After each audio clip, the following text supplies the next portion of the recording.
요즘 들어 이유 없이 피곤하시진 않으신가요? 분명히 잠은 잤는데 머리가 맑지 않고 말이 입안에서 한 박자 늦게 나오는 느낌은 없으신가요?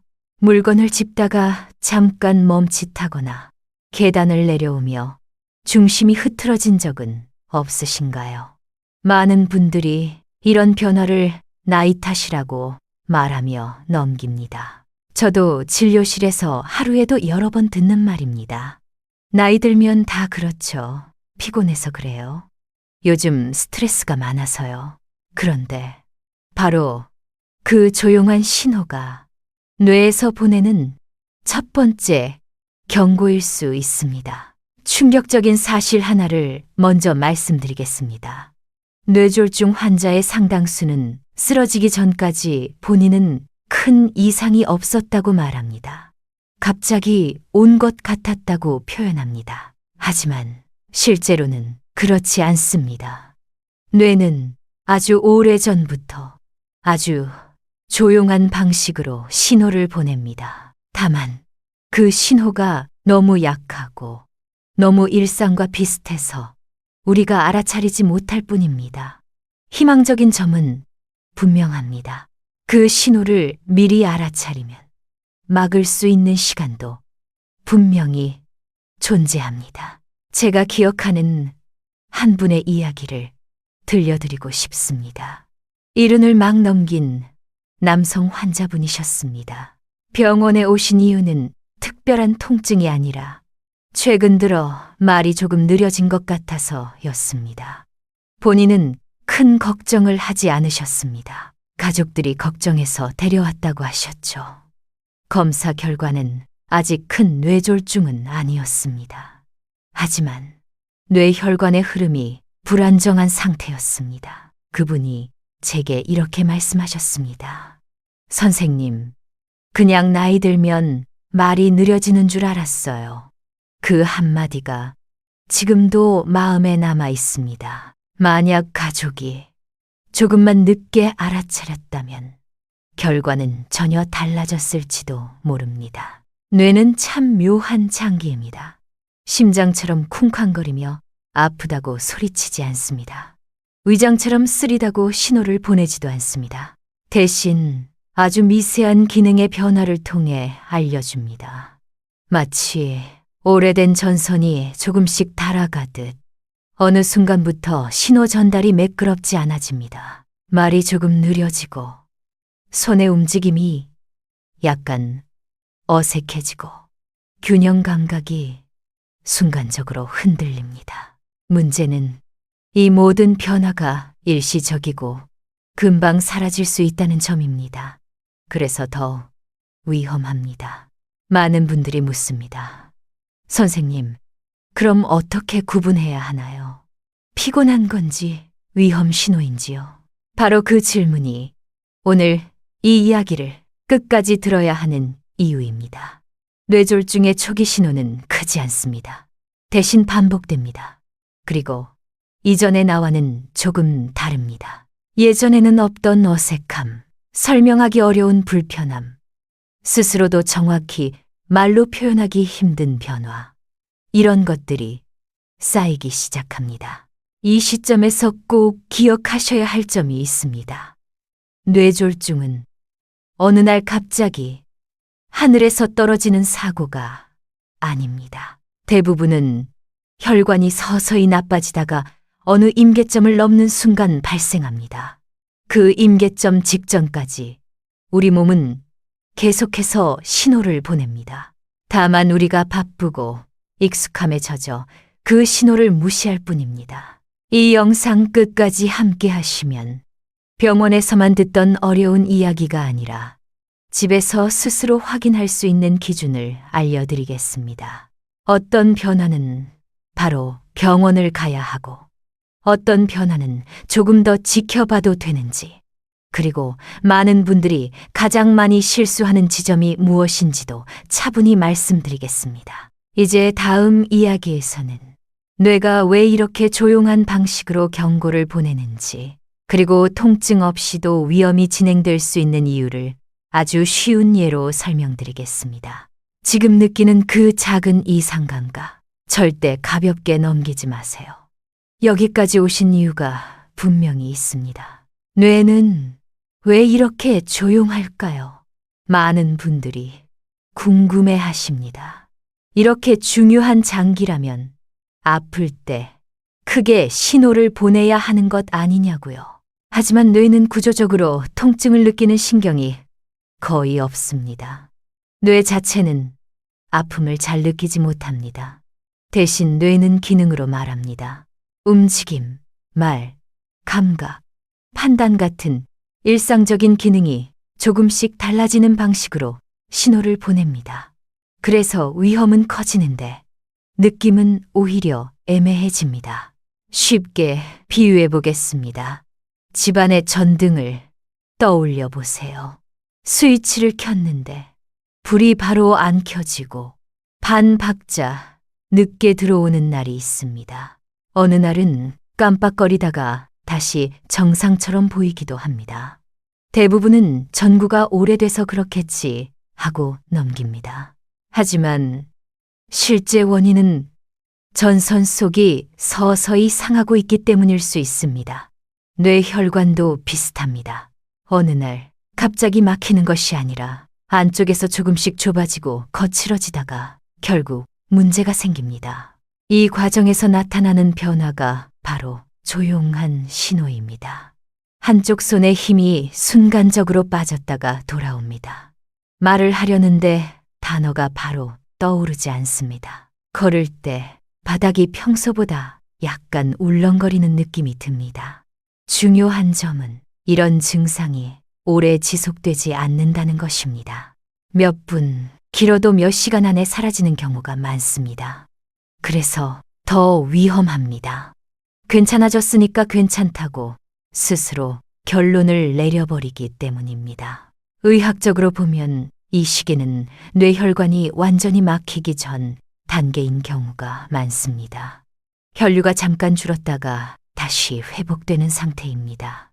뇌는 이때 이미 스트레스를 받고 있지만 완전히 손상되지는 않았기 때문에 증상이 가볍게 지나갑니다. 하지만 이 신호는 경고에 가깝습니다. 다음번에는 회복되지 않을 수도 있다는 뜻이기도 합니다. 여기서 한 가지 의외의 사실을 말씀드리겠습니다. 많은 분들이 뇌졸중은 반드시 극심한 증상으로 시작한다고 생각합니다. 갑자기 쓰러지거나 말을 전혀 못하거나 팔다리가 완전히 마비되는 장면을 떠올립니다. 하지만 실제 진료 현장에서는 그 이전에 아주 사소한 변화가 먼저 나타나는 경우가 훨씬 많습니다. 문제는 그 사소함 때문에 병원을 찾지 않는다는 점입니다. 전문가들 사이에서도 이 부분에 대한 논의는 계속되고 있습니다. 어떤 의사들은 일시적인 증상은 과도하게 걱정할 필요가 없다고 말합니다. 스트레스나 피로, 수면 부족으로도 비슷한 증상이 생길 수 있기 때문입니다. 반면 다른 전문가들은 반복되는 미세한 변화야말로 가장 중요한 단서라고 강조합니다. 저는 진료실에서 수많은 사례를 보며 후자의 의견에 더 가까워졌습니다. 한 번은 우연일 수 있지만 두 번, 세 번 반복된다면 결코 우연이 아닙니다. 여기서 스스로에게 질문 하나를 던져보세요. 최근 몇 주 동안 예전의 나와 조금 달라졌다고 느낀 순간이 있었나요? 아주 잠깐이었지만 설명하기 어려운 어색함, 말이나 움직임이 마음처럼 따라주지 않았던 순간 말입니다. 그때 당신은 어떻게 반응하셨나요? 그냥 넘기셨나요? 아니면 이유를 생각해 보셨나요? 뇌는 늘 우리보다 한 발 앞서 움직입니다. 문제가 커지기 전에 미리 신호를 보내지만 그 방식이 너무 조용해서 우리가 놓칠 뿐입니다. 그래서 지금 이 이야기를 듣고 있는 이 순간이 중요합니다. 아직 크게 아프지 않기 때문에, 아직 선택할 시간이 남아있기 때문입니다. 다음 이야기에서는 이런 조용한 신호가 실제 삶에서 어떻게 나타나는지, 특히 많은 분들이 가장 먼저 느끼는 변화가 무엇인지 구체적인 사례를 통해 말씀드리겠습니다. 혹시 내 이야기일지도 모른다는 마음으로 계속 함께 해주세요. 진료실에서 이런 장면을 자주 마주합니다. 환자분이 의자에 앉아 계시고 저는 차분히 질문을 던집니다. 요즘 가장 불편한 점이 무엇인가요? 그러면 대부분 이렇게 답하십니다. 크게 아픈 데는 없어요. 그냥 예전 같지가 않아서요. 이 말 속에는 아주 중요한 단서가 숨어 있습니다. 뇌졸중 직전의 신호는 대부분 이렇게 시작됩니다. 아픔이 아니라 낯설음입니다. 한 여성 환자분의 이야기를 들려드리겠습니다. 60 후반의 분이셨는데 병원에 온 이유는 단순했습니다. 최근 들어 젓가락질이 조금 서툴러졌다는 것이었습니다. 밥을 먹다가 반찬을 떨어뜨리는 일이 잦아졌고 글씨를 쓰면 획이 예전보다 떨린다고 하셨습니다. 손에 힘이 빠진 것 같기도 하고 그렇다고 완전히 힘이 없는 것도 아니었습니다. 가족들은 그냥 나이가 들어서 그렇다고 말했고 본인도 그렇게 생각하려 했습니다. 하지만 제가 조금 더 자세히 물어보니 이야기가 달라졌습니다. 이런 증상이 하루 이틀이 아니라 몇 주에 걸쳐 반복되고 있었습니다. 어떤 날은 괜찮다가 어떤 날은 유독 심해졌습니다. 특히 피곤한 날, 잠을 설친 날에 더 두드러졌다고 하셨습니다. 검사 결과 아직 큰 뇌 손상은 없었지만 뇌혈관의 일부가 상당히 좁아져 있었습니다. 다행히도 이 단계에서 발견했기 때문에 큰 사고를 막을 수 있었습니다. 이 사례에서 중요한 점은 하나입니다. 증상이 너무 사소해 보여서 스스로도 설명하기 어려웠다는 것입니다. 젓가락질이 서툴러진다는 말은 누구나 할 수 있는 이야기입니다. 글씨가 떨린다는 것도 흔한 변화처럼 느껴집니다. 하지만 이 모든 것은 뇌가 손해보내는 신호가 이전처럼 매끄럽지 않다는 뜻일 수 있습니다. 뇌에서 시작된 작은 지연이 손끝에서 먼저 드러나는 것입니다. 또 다른 분은 전혀 다른 이유로 오셨습니다. 최근 들어 길을 걷다가 방향 감각이 순간적으로 흐려진다는 것이었습니다. 늘 다니던 골목인데도 잠깐 어디로 가야 할지 헷갈리는 순간이 있었다고 하셨습니다. 몇 초 지나면 바로 괜찮아졌기 때문에 본인도 크게 신경 쓰지 않으셨습니다. 하지만 이런 짧은 혼란은 뇌의 특정 부위가 순간적으로 충분한 혈류를 받지 못할 때 나타날 수 있습니다. 여기서 많은 분들이 착각하는 부분이 있습니다. 뇌졸중의 전조 증상은 항상 극적일 것이라고 생각하는 점입니다. 쓰러지거나 말을 못하거나 한쪽이 완전히 마비되는 장면을 떠올립니다.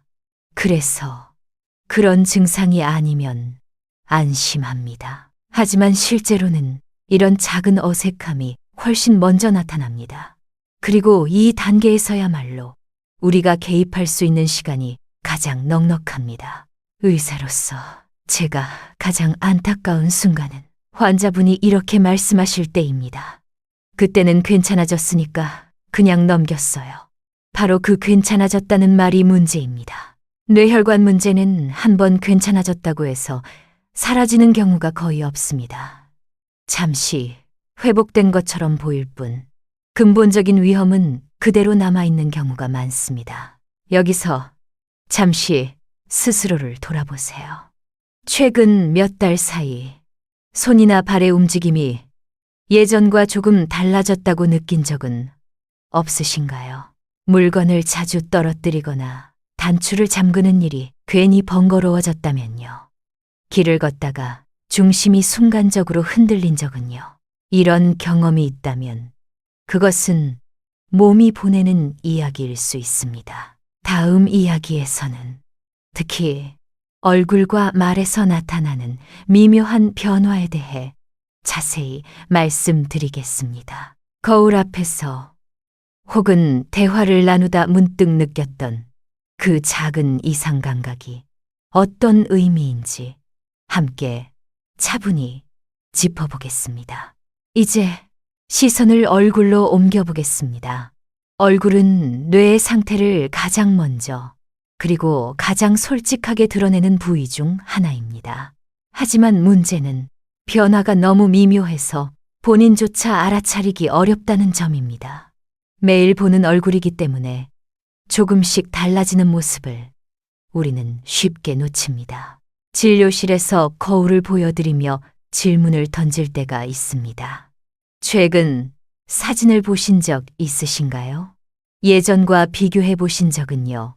그러면 많은 분들이 고개를 저으십니다. 얼굴은 늘 그대로라고 생각하기 때문입니다. 하지만 뇌혈관에 문제가 생기기 시작하면 얼굴 근육의 균형이 아주 살짝 흔들릴 수 있습니다. 웃을 때 한쪽 입꼬리가 미세하게 덜 올라가거나 표정이 전보다 굳어 보이는 순간이 생깁니다. 중요한 점은 이 변화가 항상 지속되지 않는다는 것입니다. 어떤 날은 전혀 문제없어 보입니다. 그래서 더 헷갈립니다. 오늘은 괜찮은데 어제는 이상했던 것 같고 어제는 괜찮았는데 오늘은 말이 잘 안 나오는 느낌이 듭니다.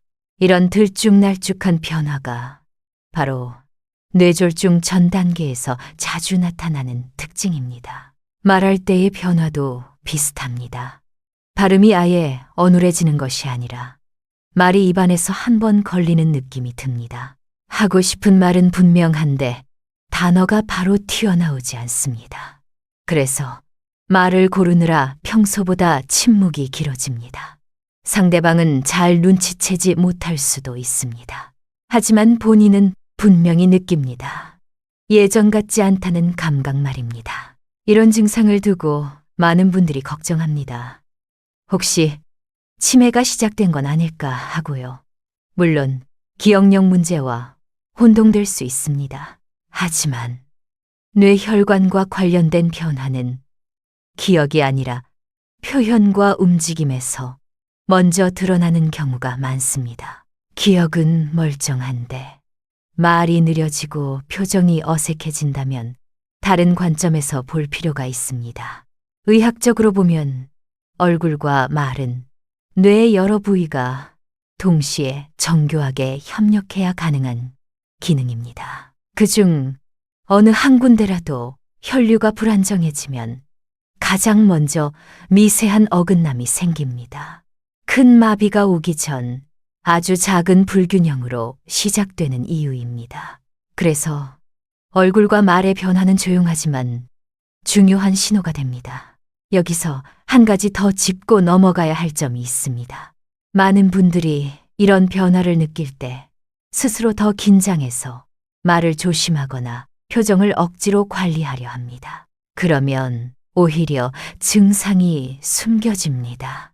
겉으로는 괜찮아 보이지만 속에서는 계속 문제가 진행되고 있을 수 있습니다. 괜찮은 척하는 습관이 진단을 늦추는 경우도 적지 않습니다. 이쯤에서 스스로에게 질문해 보세요. 최근 대화 중에 말이 평소보다 더 피곤하게 느껴진 적은 없으신가요? 웃을 때 얼굴이 자연스럽지 않다고 느낀 순간은요. 사진을 찍었을 때 예전과 다른 인상을 받은 적은 없으신가요? 이런 질문에 한 번이라도 고개가 끄덕여진다면 그냥 넘길 일은 아닙니다. 다음 이야기에서는 이런 변화와 함께 자주 동반되는 감각의 이상, 특히 어지럼과 시야의 변화에 대해 말씀드리겠습니다. 많은 분들이 단순한 빈혈이나 피로로 착각하는 그 순간이 어떤 의미를 가질 수 있는지 함께 살펴보겠습니다. 이제 말과 얼굴의 변화에서 한 걸음 더 나아가 보겠습니다.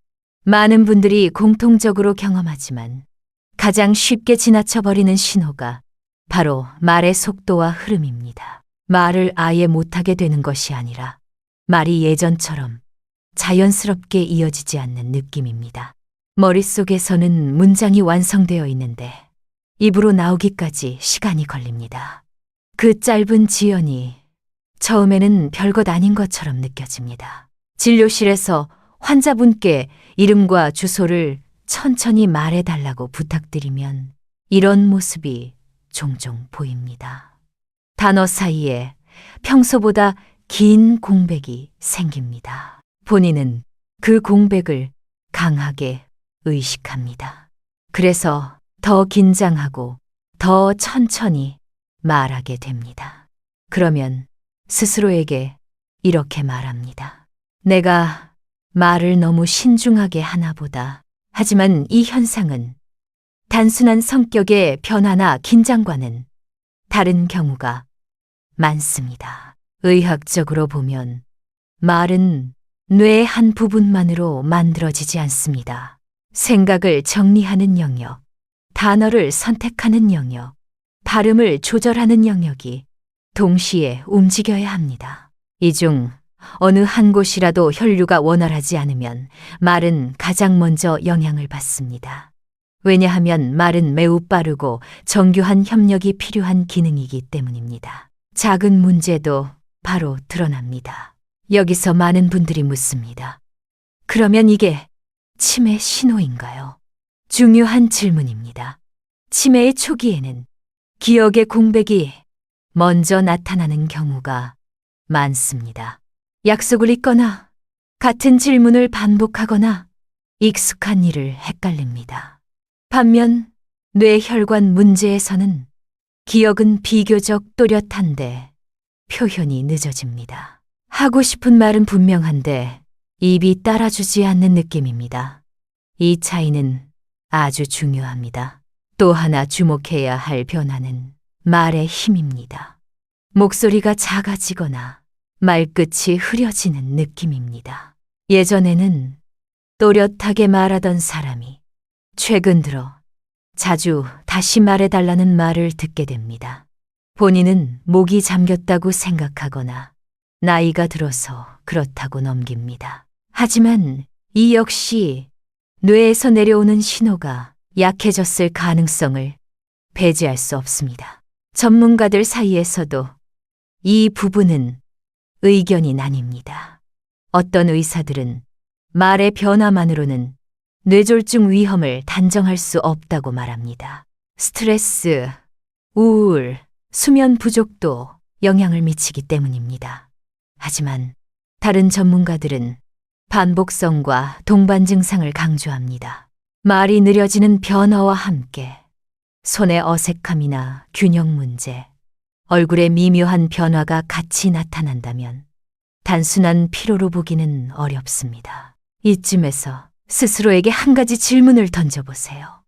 최근 통화나 대화에서 예전보다 말을 하는 것이 더 피곤하게 느껴지지는 않으신가요? 단어를 고르는데 시간이 더 걸리거나 말을 마치고 나면 유난히 지친 느낌이 드시지는요.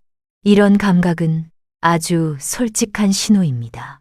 남보다 먼저 본인이 가장 잘 느낍니다. 이야기를 여기까지 들으셨다면 아마도 마음 한편이 조금 무거워지셨을 수도 있습니다. 하지만 동시에 중요한 희망도 있습니다.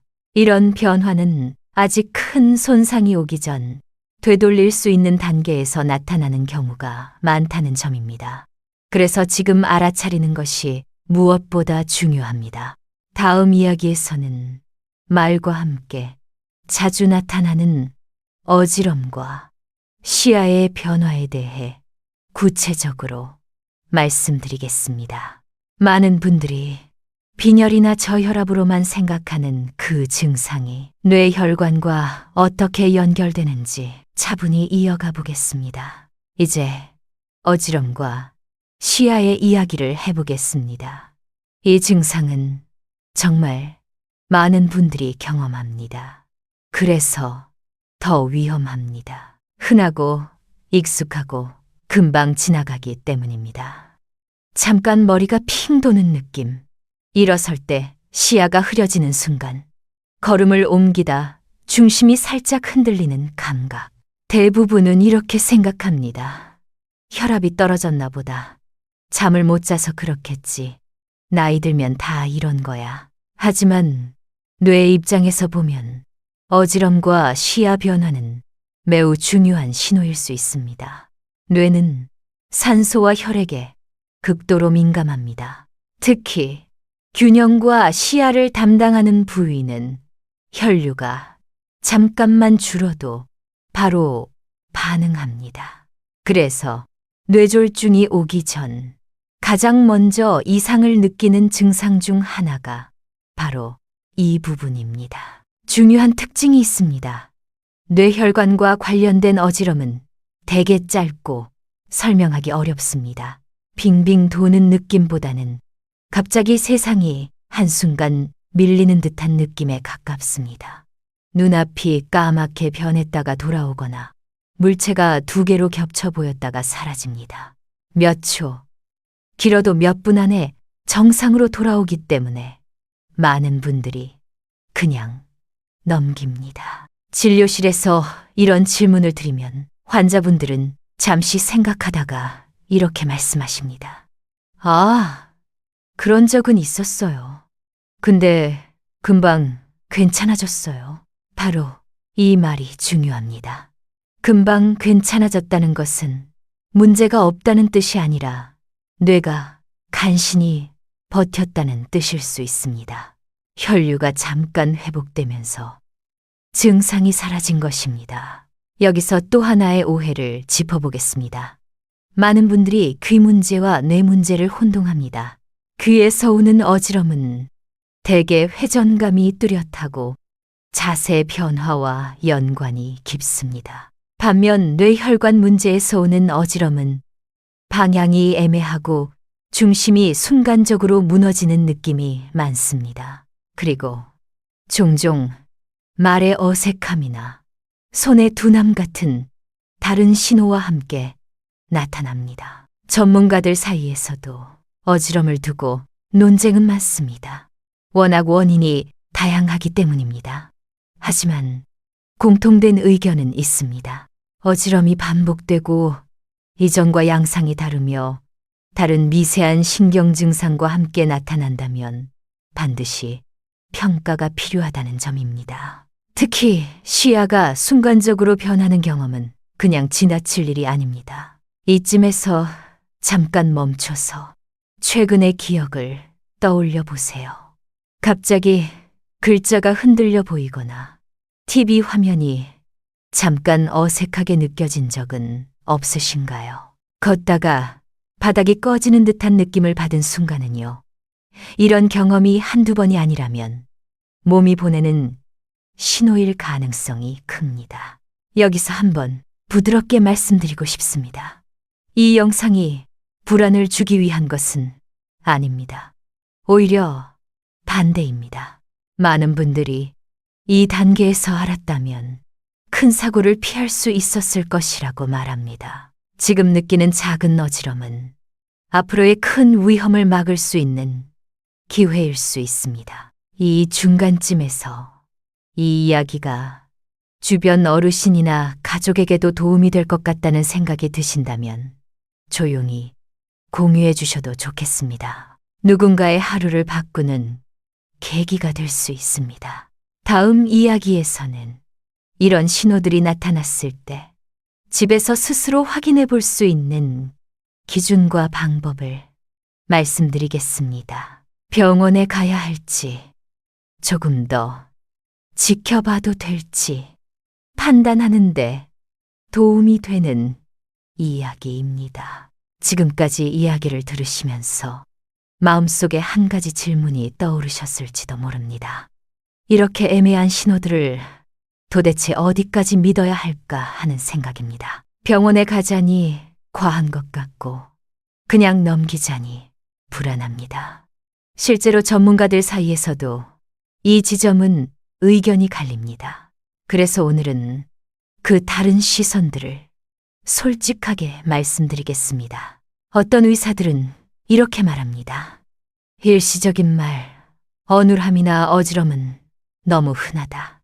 스트레스, 수면 부족, 혈압 변화만으로도 충분히 생길 수 있다. 실제로 틀린 말은 아닙니다. 모든 어지럼이 뇌졸중은 아니고 모든 말의 변화가 위험 신호도 아닙니다. 과도한 걱정은 삶의 질을 떨어뜨릴 수 있습니다. 반면 다른 전문가들은 반복과 패턴을 봐야 한다고 강조합니다. 하루 이틀의 변화가 아니라 몇 주에 걸쳐 비슷한 증상이 나타나는지, 그리고 그 증상이 항상 비슷한 방식으로 반복되는지를 중요하게 봅니다. 특히 말, 얼굴, 손, 균형처럼 뇌 기능과 직접 연결된 변화가 동시에 혹은 번갈아 나타난다면 단순한 컨디션 문제로만 보기는 어렵다는 입장입니다. 제가 오랜 시간 진료를 하며 느낀 결론도 여기에 가깝습니다. 한 번의 이상은 우연일 수 있습니다. 하지만 두 번, 세 번 반복된다면 그것은 몸이 보내는 메시지일 가능성이 높습니다. 특히 이전의 나와 비교했을 때 분명한 차이가 느껴진다면 더 그렇습니다. 이 비교는 검사보다도 중요할 때가 많습니다. 왜냐하면 본인은 자신의 변화를 가장 잘 아는 사람이기 때문입니다. 또 하나의 쟁점은 나이입니다. 나이가 들면 원래 그런 거라는 말 너무 익숙하시죠? 실제로 노화로 인해 반응 속도나 균형 감각이 조금 떨어지는 것은 사실입니다. 하지만 노화는 대개 서서히 아주 천천히 진행됩니다. 어느 날 갑자기 말이 느려졌다가 괜찮아지고 며칠 후 다시 비슷한 일이 생긴다면 단순한 노화의 흐름과는 맞지 않습니다. 여기서 중요한 기준을 하나 드리고 싶습니다. 증상이 생겼을 때 완전히 예전으로 돌아오는지입니다. 잠깐 쉬면 괜찮아진 것처럼 느껴져도 자세히 보면 아주 미세한 잔여감이 남아있는 경우가 많습니다. 말이 약간 느린 느낌, 손의 감각이 둔한 느낌, 균형을 잡을 때의 불안감 같은 것들입니다. 이런 잔여감은 뇌가 아직 완전히 회복되지 않았다는 신호일 수 있습니다. 전문가들 사이에 또 다른 논의는 대응 시점입니다. 어떤 쪽은 증상이 분명해질 때까지 기다리자고 말하고, 다른 쪽은 애매할 때일수록 먼저 확인하자고 말합니다. 뇌혈관 문제의 특성을 고려하면 후자의 접근이 더 안전한 경우가 많습니다. 확인해서 아무것도 아니면 다행이고, 문제가 있다면 조기에 막을 수 있기 때문입니다. 이쯤에서 스스로에게 다시 한번 물어보세요. 최근의 변화가 정말 일시적인 피로였을까요? 아니면 설명하기는 어렵지만 분명히 이전과는 다른 느낌이었을까요? 이 질문에 솔직해지는 것이 앞으로의 선택을 결정합니다. 다음 이야기에서는 병원에 가기 전 집에서 스스로 해볼 수 있는 아주 간단한 확인 방법을 알려드리겠습니다. 어렵지 않고 몇 분이면 충분합니다. 이 기준을 알고 계시면 불안에 휘둘리지 않고 판단하는데 큰 도움이 될 것입니다. 이제 많은 분들이 가장 궁금해하시는 부분으로 들어가 보겠습니다. 병원에 가기 전 집에서 스스로 확인해 볼 수 있는 기준이 있는지에 대한 이야기입니다. 복잡한 검사가 아니라 지금 이 순간에도 할 수 있는 아주 단순한 확인입니다. 이 기준은 진단을 대신하지는 않지만 그냥 넘겨도 되는지 아니면 확인이 필요한지를 가르는데 큰 도움을 줍니다. 먼저 가장 기본이 되는 것은 좌우 비교입니다. 거울 앞에 서서 얼굴을 천천히 살펴보세요. 자연스럽게 웃어봅니다. 이때 한쪽 입꼬리가 미세하게 덜 올라가지는 않는지, 표정이 좌우로 똑같이 움직이는지 느껴봅니다. 중요한 것은 과장해서 보지 않는 것입니다. 아주 미세한 차이라도 이전의 나와 다르게 느껴진다면 의미가 있습니다. 다음은 말입니다. 간단한 문장을 소리내어 읽어보세요. 평소 자주 쓰는 문장이 좋습니다.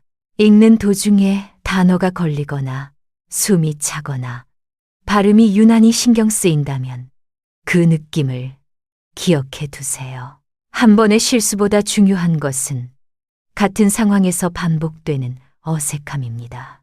며칠 간격으로 다시 해보았을 때도 비슷한 느낌이 든다면 그냥 지나치지 않는 것이 좋습니다. 손의 움직임도 확인해 봅니다. 양손으로 같은 동작을 해보세요. 손바닥을 펴고 주먹을 쥐었다가 다시 펴는 동작입니다. 속도를 조금씩 올려보면서 한쪽이 더 느리거나 힘이 덜 들어가는 느낌은 없는지 살펴봅니다. 여기서 중요한 것은 힘의 크기보다도 리듬입니다. 리듬이 깨진다면 뇌에서 내려오는 신호가 매끄럽지 않다는 뜻일 수 있습니다. 균형 감각도 빠질 수 없습니다. 벽이나 의자 가까이에서 안전을 확보한 상태로 발을 모으고 잠깐 서 있어 보세요. 눈을 감지 말고 눈을 뜬 상태에서 몸이 어느 쪽으로 쏠리는지 느껴봅니다. 이전에는 아무렇지 않았던 자세에서 불안감이 커졌다면 그것도 하나의 단서입니다. 넘어질 위험이 있다면 즉시 중단해야 합니다. 안전이 가장 중요합니다. 여기서 한 가지 꼭 기억하셔야 할 점이 있습니다. 이 확인은 시험이 아닙니다. 잘하거나 못하거나를 가르는 것이 아닙니다. 오직 변화가 있는지를 보는 것입니다. 어제의 나와 오늘의 나, 지난달의 나와 지금의 나를 비교하는 것입니다. 그래서 결과를 기록해 두는 것이 도움이 됩니다. 간단히 메모만 해도 충분합니다. 많은 분들이 이 단계에서 안도합니다. 해보니 괜찮은 것 같다고요. 그것도 좋은 결과입니다. 하지만 또 한 가지 경우도 있습니다. 해보니 애매합니다. 확실히 이상하다고 말하기는 어렵지만 찜찜한 느낌이 남습니다. 이 경우가 오히려 더 중요합니다.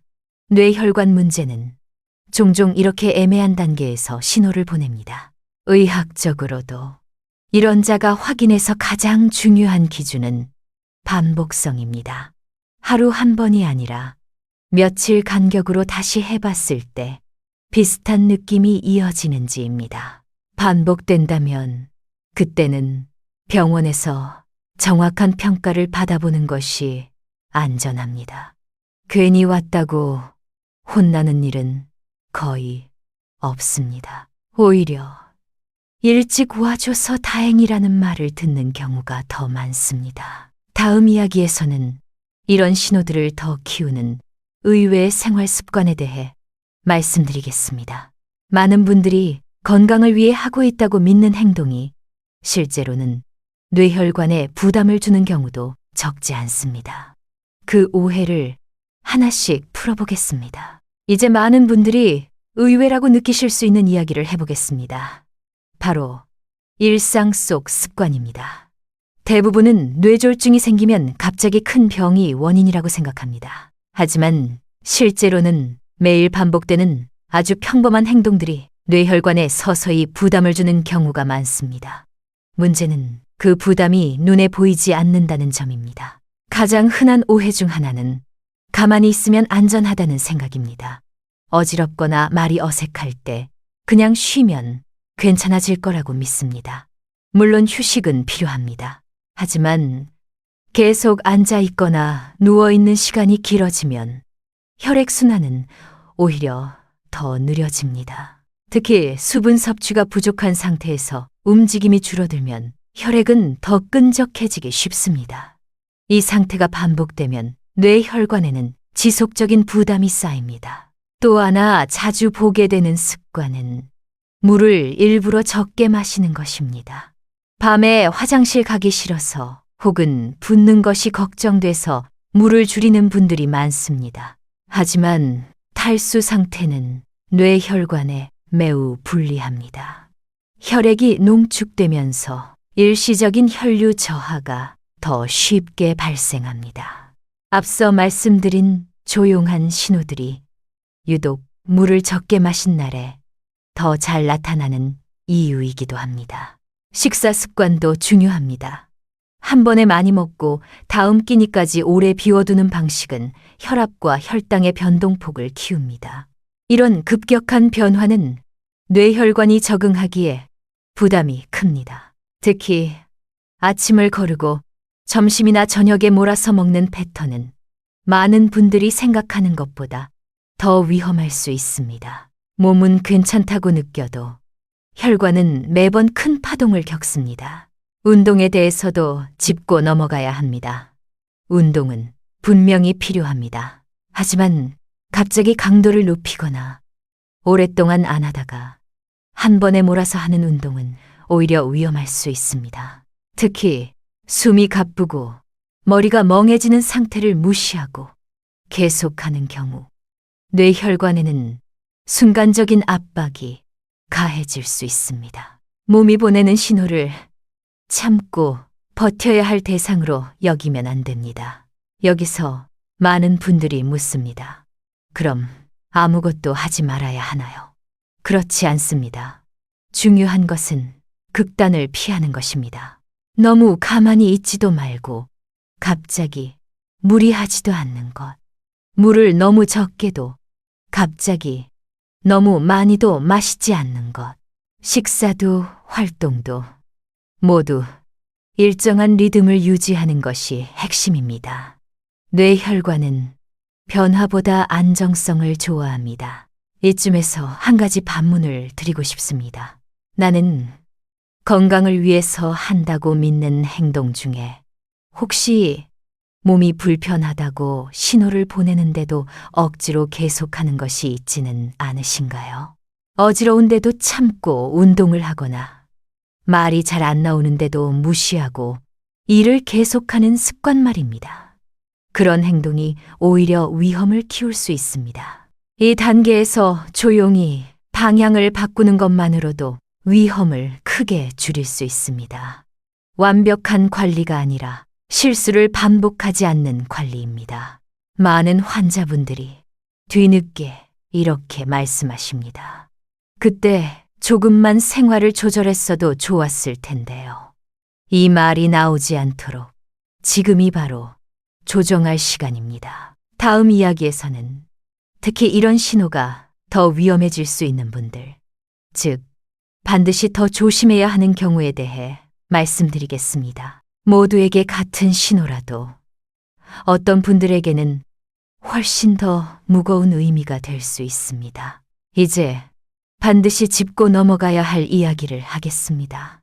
같은 신호라도 어떤 분들에게는 훨씬 더 위험한 의미를 가질 수 있습니다. 그래서 이 부분은 조금 더 천천히 차분하게 들으셔야 합니다.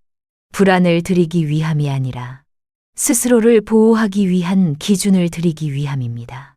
먼저 고혈압이 있는 분들입니다.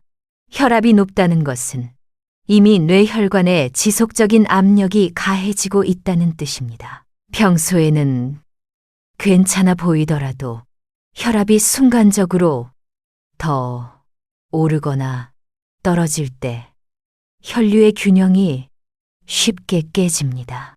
이런 상태에서는 앞서 말씀드린 말의 어색함, 어지럼, 손의 둔함 같은 신호가 더 쉽게, 더 자주 나타날 수 있습니다. 그래서 고혈압이 있다면 이런 변화는 결코 가볍게 볼 일이 아닙니다. 당뇨가 있는 경우도 마찬가지입니다. 혈당이 자주 출렁이면 혈관 안쪽은 서서히 손상됩니다. 특히 미세혈관이 많은 뇌는 그 영향을 먼저 받습니다. 당뇨가 오래된 분일수록 증상이 더 애매하게 나타나는 경우가 많습니다.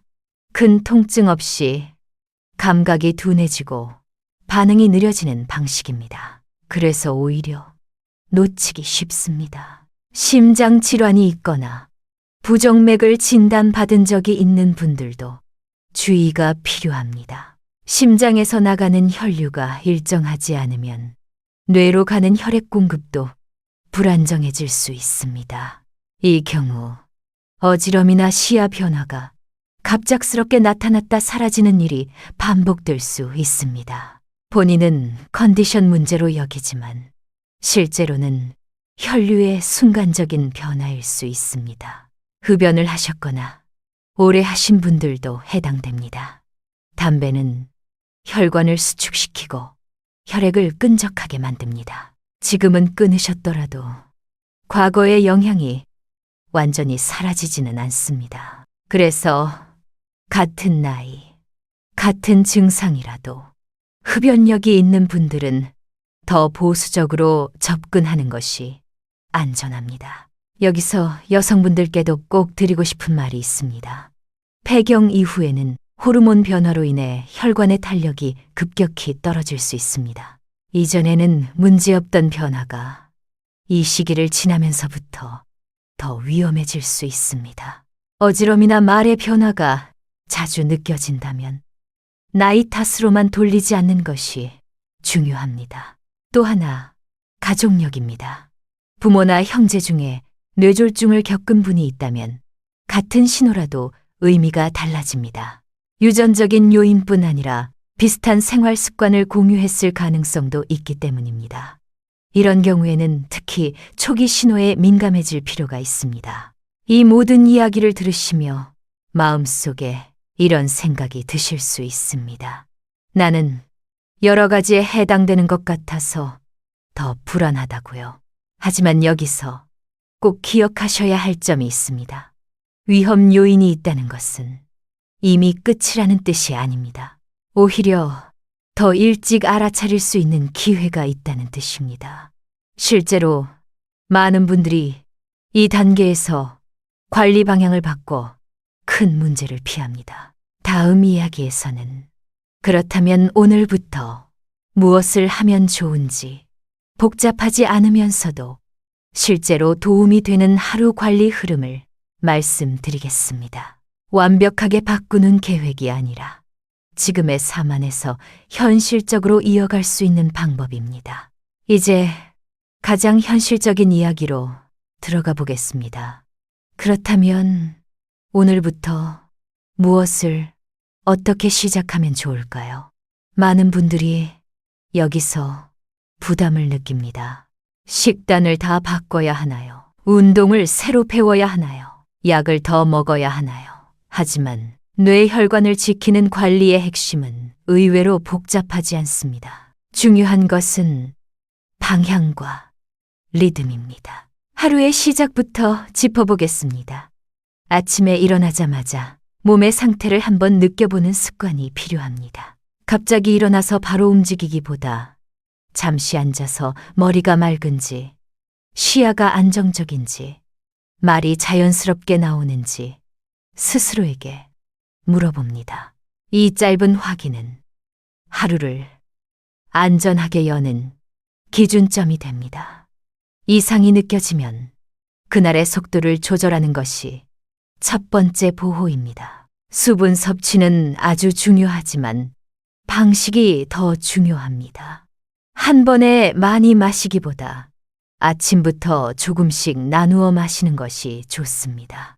물을 마실 때도 몸의 반응을 살펴보세요. 물을 마신 후 어지럼이 줄어드는지 머리가 맑아지는지 느껴보는 것입니다. 이런 작은 관찰이 쌓이면 내 몸에 맞는 리듬이 생깁니다. 활동의 리듬도 조정이 필요합니다. 갑자기 몰아서 움직이기보다 짧은 활동을 여러 번 나누는 것이 뇌혈관에는 훨씬 부담이 적습니다. 예를 들어 한 번에 오래 걷기보다 짧게 걷고 쉬는 방식을 택합니다. 걸을 때는 속도보다 안정감을 우선합니다. 숨이 차거나 머리가 멍해지면 그 즉시 멈추는 것이 용기 있는 선택입니다. 식사는 규칙성이 핵심입니다. 무엇을 먹느냐도 중요하지만 언제 어떻게 먹느냐가 뇌혈관에는 더 큰 영향을 줍니다. 끼니를 거르지 않고 한 끼에 과하게 몰리지 않도록 합니다. 특히 저녁에 너무 늦게 많이 먹는 습관은 피하는 것이 좋습니다. 밤사이 혈압과 혈당의 변동을 줄이는 것이 다음 날 아침에 안정으로 이어집니다. 이 시점에서 많은 분들이 묻습니다. 이렇게 조심하면 오히려 위축되지 않나요? 중요한 질문입니다. 보호와 위축은 다릅니다. 보호는 몸의 신호를 존중하는 것이고 위축은 신호를 두려워하는 것입니다. 우리는 두려워할 필요가 없습니다. 이미 신호를 알아차렸기 때문입니다. 알아차린 사람은 선택할 수 있습니다. 하루를 마무리할 때도 작은 점검이 필요합니다. 오늘 어지럼은 있었는지, 말이 유난히 피곤하게 느껴진 순간은 없었는지, 손이나 걸음에 어색함은 없었는지 조용히 돌아봅니다. 길게 적을 필요는 없습니다. 머릿속으로 정리하거나 간단한 메모 한 줄이면 충분합니다. 이 기록은 병원에 가게 될 때도 큰 도움이 됩니다. 여기까지의 흐름을 보면 특별한 기술이나 도구가 필요하지 않다는 것을 느끼실 겁니다. 뇌혈관 관리의 시작은 몸의 속도를 조금 늦추고 신호를 무시하지 않는 태도입니다. 많은 분들이 이 단계만 지켜도 불안이 크게 줄어들었다고 말씀하십니다. 왜냐하면 막연한 걱정이 구체적인 기준으로 바뀌기 때문입니다. 이제 마지막 이야기에서는 지금까지의 내용을 차분히 정리하며 꼭 전하고 싶은 말을 드리겠습니다. 아직 늦지 않았다는 메시지, 그리고 오늘 이 이야기를 들은 당신에게 꼭 남기고 싶은 응원의 말을 전하며 마무리하겠습니다. 여기까지 함께 오신 여러분께 먼저 감사의 말씀을 드리고 싶습니다. 이 이야기는 가볍지 않은 주제였고 중간중간 마음이 불편해지는 순간도 있었을지 모릅니다. 하지만 지금 이 자리까지 오셨다는 것은 이미 자신의 몸을 소중히 여기고 있다는 뜻입니다. 그 태도 자체가 가장 큰 보호입니다. 오늘 우리는 뇌졸중이라는 단어를 아주 조용한 방식으로 바라보았습니다. 쓰러짐이나 마비 같은 극적인 장면이 아니라 그 이전에 몸이 먼저 보내는 작은 신호들에 대해 이야기했습니다. 말이 한 박자 늦어지는 느낌, 손끝의 어색함, 순간적인 어지럼, 얼굴과 표정의 미세한 변화. 이 모든 것은 공포를 주기 위한 경고가 아니라 아직 선택할 시간이 남아있다는 알림입니다. 중요한 점을 다시 한번 정리해 보겠습니다. 뇌졸중은 대부분 어느 날 갑자기 생기지 않습니다. 혈관은 오랜 시간에 걸쳐 변하고 그 과정에서 몸은 계속해서 신호를 보냅니다. 다만 우리는 그 신호를 나이, 피로, 스트레스라는 이름으로 덮어두었을 뿐입니다. 오늘 이 영상을 통해 그 신호를 다른 시선으로 바라보게 되셨다면 이미 큰 변화를 시작하신 것입니다. 기억하셨으면 하는 기준이 있습니다. 첫째, 변화는 크지 않아도 반복되면 의미가 있습니다. 둘째, 예전의 나와 다르다고 느껴지는 감각은 무시하지 않는 것이 좋습니다. 셋째, 괜찮아졌다는 느낌이 반드시 안전을 의미하지는 않습니다. 이 세 가지만 마음에 담고 계셔도 앞으로의 선택은 훨씬 달라질 수 있습니다. 그리고 꼭 말씀드리고 싶은 것이 있습니다. 늦지 않았습니다. 많은 분들이 병원에서 가장 후회하는 말이 있습니다. 조금만 더 일찍 알았더라면요. 지금 이 이야기를 듣고 있는 순간은 바로 그 조금 더 일찍에 해당합니다. 지금이 가장 빠른 날입니다. 어제보다 늦었을 수는 있어도 내일보다는 빠릅니다. 오늘부터 아주 작은 것 하나만 시작해 보세요.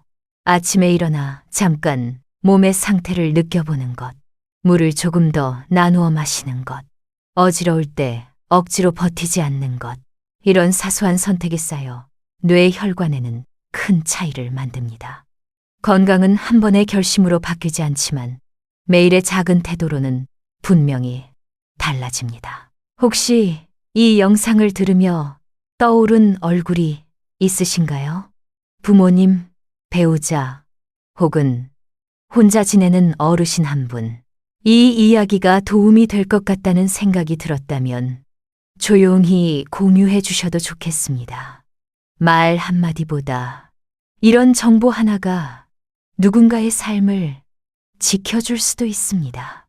이제 마지막으로 작은 약속 하나만 함께 해보면 좋겠습니다. 완벽하게 하겠다는 약속이 아니라 오늘부터 7일만 몸의 신호를 조금 더 존중해 보겠다는 약속입니다.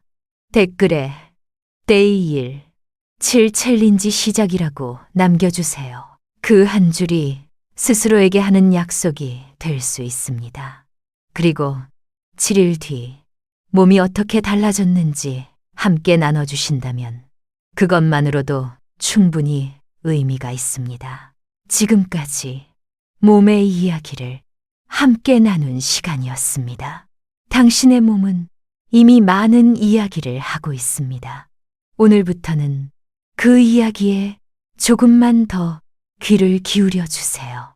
조용하지만 분명한 신호가 앞으로의 시간을 지켜줄 것입니다.